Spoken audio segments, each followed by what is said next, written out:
বন্ধুরা এখন বাজে হচ্ছে 6:30 আর আমার দেখো স্নান টান হয়ে গিয়েছে, কাচাকুচিও হয়ে গিয়েছে।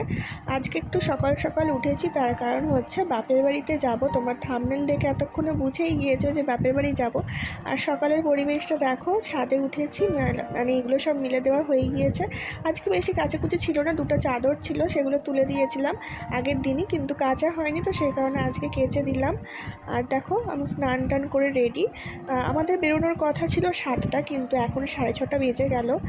7টায় আর কি করে বেরোবো? তো ছেলে এখনও ঘুম থেকে ওঠেনি, এবার গিয়ে আমি ছেলেকে ঘুম থেকে তুলবো। ছেলে কিন্তু অন্য দিনে তো উঠে পড়ে জানো তো, কিন্তু আজকে একটু দেরি করে ঘুমাচ্ছিল। আর দেখো আমি রেডি হয়ে গিয়েছি মোটামুটি, কিন্তু কেমন একটা ফ্যাকাশে ফ্যাকাশে দেখতে লাগছিলো, সেই কারণে একটুখানি আবার পরে কাজল আর একটু লিপস্টিক দিয়েছিলাম হালকা করে। আমার লিপস্টিক তো জানোই, একদম হালকা করে লিপস্টিক দিই, তো একটুখানি কাজল আর লিপস্টিক দিয়েছিলাম, নাহলে একটা কেমন কেমন দেখতে লাগছিলো আমাকে। কারণ মা গেলেই বলতো যে এরকম কেন এসেছিস এরকমভাবে, আসলে এমনিতেই রোদে যাব। আর দেখো এখন দেখো রাস্তা একদমই ফাঁকা, যখন স্কুলে যাই মানে তখনই শুধু ফাঁকা থাকে, মানে এই সকালের টাইমটাই শুধু ফাঁকা। আর দেখো আমরা চলে এসেছি, আমরা এখান থেকে ফল কিনছি, এটা ছোট দাদুর জন্য একটা, মানে দুটো প্যাকেট করা হবে আর কি ফলের, একটা বড় দাদুর একটা ছোট দাদুর, কারণ ছোট দাদু বড় দাদু তো মিষ্টি খেতে পারবে না। আর আজকে ছোট দাদু আসছে, মানে অপারেশন করার 10 দিন পর আর কি আবার আসছে, আর চেক আপ করিয়ে আর কি বাড়ি আসছে। আর তারপরে দেখো ফল টল কেনা হয়ে যেতে হাই রোড থেকে আমরা মিষ্টি কিনে নিয়ে আসি আসার পথেই। তো দেখো এখন ডাক্তারবাবু মিষ্টি নিচ্ছে। আর এই দেখো কথা বলতে বলতে আমরা পৌঁছেও গেলাম আটচালায়। তো দেখো মন্দিরটা ওই যে দেখা যাচ্ছে, ওটাই হচ্ছে মন্দির। আর ওইদিকে গেলাম না, তার কারণ হচ্ছে যদি দেরি হয়ে যায় সেই কারণে গেলাম না। আর দেখো আসতেই মা নুন চিনি লেবু দিয়ে জল ধরিয়ে দিয়েছে, যে আগে এটা খা তারপরে অন্য টিফিন দিচ্ছি আর কি। আর এখানে দেখো ডাক্তারবাবু বসে বসে দিদার সাথে গল্প করছে। দিদা মানে এটা কিন্তু আমার ঠাম্মি হয়, কিন্তু আমি না ঠাম্মিদের দিদাই বলি জানো তো। আর দেখো আগে মা আমাকে দিয়ে দিয়েছে, কারণ আমি ওপরে গিয়েছিলাম, মা উপরে জলটা বানাচ্ছিলো, তো মা আগে আমাকে দিয়ে দিয়েছে, আর তারপরে নিচে এসে আর কি ডাক্তারবাবুকে দিল। আর এখানে দেখো ঠাম্মি আর আমি, মানে আমার দিদাই হয়, আমি দিদাই বলি, ঠাম্মি কখনো বলিনি। ঠাম্মি যাতে তোমাদের মানে বুঝতে সুবিধা হয় সেই কারণে আমি তোমাদেরকে ঠাম্মি বললাম। একটুখানি ফটোশ্যুট করলাম। তারপরে দেখো মা লুচি আর তরকারি বানিয়ে রেখে দিয়েছিল, ডাক্তারবাবু অত লুচি খাবে না বলেই দিল। আর এখানে দেখো ফল টল নেওয়া হয়েছে, তোমাদেরকে তো আগের ভিডিওতেই দেখালাম। এই যে এটা হচ্ছে ছোটো দাদুর জন্য, আর এই প্যাকেটটাতে বড় দাদুর জন্য আছে, কারণ দুজনেই কেউ মিষ্টি খেতে পারে না। আর হ্যাঁ, আসার সময় একটা বড় থামস আপ এনেছিলাম, সেটা তোমাদেরকে দেখানো হয়নি। আর এখানে দেখো এই যে আমাদের গোপাল, সুন্দর ছোট্ট গোপাল। এই ছোট গোপালটা নেওয়ার কারণ হচ্ছে বাবু যাতে মাথায় করে নিয়ে যেতে পারে, কিন্তু তাও বাবু নিয়ে যেতে পারেনি, ওর ভারী মনে হচ্ছিল, আসলে মাটির তো সেই কারণে ও নিয়ে যেতে পারিনি। ওকে একটু ধরে ধরে আর কি, যখন কাছাকাছি চলে যাওয়া হয়েছে তখন একটু ধরে ধরে ওর মাথায় আর কি নিয়ে যাওয়া যায়। আসলে ওরই মানসিক পুজো এটা। বাবু যখন ছোট ছিল, 6 মাসের যখন ছিল বয়স, তখন একটু ওর শরীরটা খুবই খারাপ হয়েছিল, তো তার জন্য আমিও মানসিক করেছিলাম, মানে মানত করেছিলাম গোপাল দেবো, তো আমারটা দেওয়া হয়ে গিয়েছে। আর মাও মানত করেছিল, মা ডাক্তারবাবুর জন্যও করেছিল, তো ডাক্তারবাবুর ঠাকুরটা দেওয়া হয়ে গিয়েছে। আর তারপরে ছেলেরটা না যত মানে দেওয়াই হচ্ছিল না, তো সেই কারণে মা এই বছর দিয়ে দিল। আগের বছরও মা দেবে বলেছিল, কিন্তু আগের বছর আমাদের দিতে ছিল না, তো সেই কারণে দেওয়া হয়নি।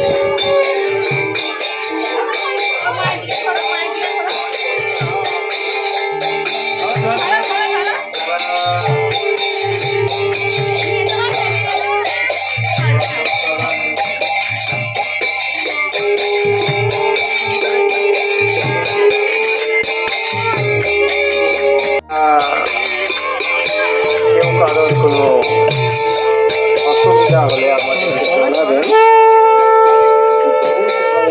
তো বন্ধুরা দেখো সব পাড়া থেকেই কিন্তু ঠাকুর এক জায়গায় করে তারপর আর কি মন্দিরে নিয়ে যাওয়া হয়। আমাদের এই দিকটা এখন ঢুকেছে, আমরা যখন আসছিলাম 10টার সময় তখন দেখছিলাম ওই মানে চৌরাস্তার ওই দিকে ওনারা গিয়েছিলেন, মানে ওই দিক থেকেও ঠাকুর আসবে।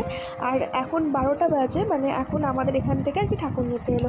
অন্য বছর মানে সকাল সকাল হয়ে যায়, আমার দাদু কারণ মন্দিরে থাকে, কিন্তু এবছর তো দাদু নেই, দাদুর তো অপারেশন হয়েছে বললাম না, দাদু বাড়িতে আজকেই আসবে, তো সেই কারণে আর আজকে মানে হয়নি। আর বন্ধুরা অনেকে মাটির ঠাকুরও দেয়, আবার অনেকে পিতলের দেয়, যদি সে মানত করে যে আমি পিতলের ঠাকুর দেবো তখন সে পিতলেরও দিতে পারে, কেউ রূপোরও দিতে পারে, মানে এরকম ব্যাপার। আর এখানে দেখো আমাদের নতুন মানে যে মন্দিরে আর কি ঠাকুর রাখা হবে সেই মন্দিরটা এখন সাজানো হচ্ছে, সেই কারণে পিছনের মন্দিরে আর কি রাখা হচ্ছে, বড় বাবার মন্দিরে ঠাকুরগুলোকে রাখা হচ্ছে। আর তারপরে দেখো বন্ধুরা আর কোনো ভিডিও বানাতে পারিনি। দুপুরবেলা আলু পোস্ত, নিম বেগুন ভাজা হয়েছিল, কুমড়োর বড়া হয়েছিল, বেগুন ভাজা হয়েছিল, ডাল হয়েছিল, সেগুলো কিছুই তোমাদেরকে দেখাতে পারিনি। আমরা সবাই একসাথে খেয়েছি, আমার পিসি এসছে, মানে পম্পা পিসি আর কি, মানে ওই ছোট ঠাম্মির আর কি মেয়ে। তো পিসি মশাই সবাই আমরা একসাথেই আর কি খেয়েছি, কিন্তু সেগুলো দেখানো হয়নি, আসলে গল্প করতে করতে কখন খাওয়া হয়ে গিয়েছে তো খেয়ালই ছিল না। আর দেখো এখন হচ্ছে সন্ধ্যাবেলা, মা রুটি করছে, কারণ 9:30টার মধ্যে ভগবানকে আবার সেবা দেবে। আর এটা আমাদের মানে রান্নাঘরটা আমার বিয়ের আগেই হয়েছে, কিন্তু কখনো আর কি ব্যবহার করেনি মা, এখন ভগবানের জন্য আর কি এই রান্নাঘরটা ব্যবহার করছে। যখন আমিষ টামিষ রান্না হয় তখন নিচে রান্না করে, আর নিরামিষ রান্না বান্না মানে ভগবানের রান্না সব কিছুই উপরেই হয়। আর বোন আটা মেখে দিয়েছে। আর একটা কথা বন্ধুরা, ডাক্তারবাবু কিন্তু চলে গিয়েছে, তার কারণ হচ্ছে মানে 12টার সময় বললাম না ঠাকুর দিয়ে এসেই 12:30টার মধ্যে মাত্র রান্নাবান্না হয়ে গিয়েছিলো। তো 12:30টার সময় ডাক্তারবাবু খেয়ে আবার 1টার সময় করে মানে ডিউটি চলে গিয়েছে, ওর এখন বিশেষ ডিউটি, তো ছুটি করলো না, বাড়ি চলে গেল। এই যে ছেলেগুলো এই যে দিদির কাছ থেকে আটা নিয়ে এসব হচ্ছে ছেলে। মা আবার গাড়িগুলো কি, এটা কি ভয় লাগছে তো। এই যে এখানে একজন মামাইয়ের পেন্সিল বক্স নিয়ে বসে পড়েছে। মামাইয়ের সব কিছুই ওর প্রয়োজন, মামাইয়ের সব কিছুই ওর প্রয়োজন হয়, ঠিক আছে। 101 202 হয় 202 আর কি করতে এখন দেখো 11:50 বাজে, আর মা গেল মন্দিরে, তার কারণ হচ্ছে এখন তো সারা রাত মানে পুজো হবে। আমার কি দেখা যাচ্ছে, দেখ তো, সারা রাত পুজো হবে, তো সেই কারণে মা গেল। সেই ভোর 4টে পর্যন্ত পুজো হয়, তো মার কাছে থাকতে হবে। আজ তো সারা দিন রাত মানে পুরো উপোস, আজকে মানে সারাদিন যে ঠাকুর দিয়েছে সকাল থেকেই, ধরো সেই কালকে রাতে খেয়েছে আর কি, সারাদিন রাত উপোস। আর অঞ্জলি দেওয়া হয়ে গেলে সেই 4টের সময় করে হয়তো অঞ্জলি মেটে 3:30 4টে, তখন একটু প্রসাদ খেতে পাবে। আর কালকে সকাল থেকে চুপ কর না রে, কালকে সকাল থেকে আবার উপোস, সেই সন্ধ্যাবেলা গিয়ে মানে সন্ধ্যাবেলা না বিকালবেলা আর কি, দুপুরের পরে আর কি 3:30টার সময় পরে আর কি মানে অঞ্জলি হয়ে গেলে তখন আবার খেতে পারবে। তো এইরকম চলবে, এখন হচ্ছে শনিবার পর্যন্ত এটা চলবে, মানে সেই দুপুরের পর আর কি গিয়ে খেতে পারবে, সকাল থেকে উপোস। আর রবিবার হচ্ছে সকাল থেকে একদম রাত পর্যন্ত উপোস, মানে সেই মালসা বেরোবে আমাদের সন্ধ্যে 7:30 8টা নাগাদ মালসা বেরোয়, তো সেই মালসা বেরোনোর পরে আর কি খেতে পারে। তো এই হচ্ছে ব্যাপার, মানে ঠাকুর যারা দেয় তারা বুধবার, মানে আজকে হচ্ছে বুধবার, বুধ বৃহস্পতি শুক্র শনি রবি, মানে এই কটা দিনই তাদের উপোস মোটামুটি থাকতে হয়। রবিবার তো সারাদিন, আর যেদিন ঠাকুর দেওয়া হয় সেদিন সারাদিন রাত, ঠিক আছে। তো চলো বন্ধুরা, আজকের ভিডিওটা এখানেই শেষ করছি। ভালো লাগলে অবশ্যই লাইক করে আর কমেন্ট করে জানিয়ে তোমাদের কেমন লেগেছে। তো চলো, আর নেক্সট ব্লগগুলো দেখার জন্য যারা নতুন বন্ধু আছো তারা প্লিজ চ্যানেলটিকে সাবস্ক্রাইব করে রেখো। চলো টাটা।